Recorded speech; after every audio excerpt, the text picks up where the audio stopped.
In today's video, I'm going to teach you how to set up your account and subscription on Xero, a popular and versatile online accounting platform designed to make managing your business finances a breeze. Let's dive right in, starting with a visit to the Xero website. Once there, you'll want to locate either the Login or Sign Up button, situated prominently on the page. If you already have an account, use your credentials to log in. However, for those of you who are new to Xero, you will need to create a user account from scratch. This process will require you to enter some essential information, such as your name, email address, and other contact details. It's always a good idea to double-check this information to ensure everything is accurate.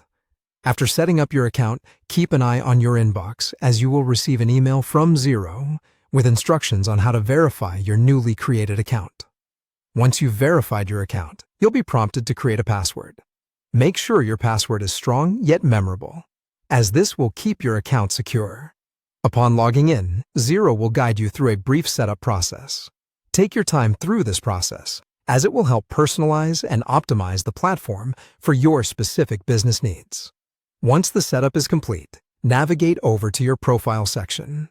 Here, you will find an option to add a subscription. On the subscription page, you'll encounter a variety of plan options. Xero typically offers a range of plans to accommodate different businesses and types, such as starter, standard, or premium. It's important to carefully consider which plan best aligns with your business needs, so take a moment to review what each plan includes. You might also notice an option to enter a promo code at this stage. If you have one, don't pass up on this opportunity to save some money.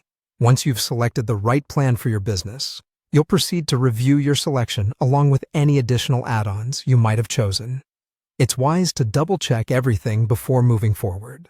Now, it's time to confirm your billing information in the billing account section. If you've moved addresses or changed financial details recently, be sure to update this information to avoid any billing issues. Entering your billing details is a simple task. Just ensure everything is correct to facilitate a smooth setup. The final step in this process involves credit or debit card details. Enter your preferred payment method to complete the purchase and activate your subscription. Once this is done, congratulations. Your Xero subscription is now active and ready to assist you in running a more efficient and organized business. Thank you for following along, and I hope you find Xero to be as helpful as many do in their day-to-day business operations.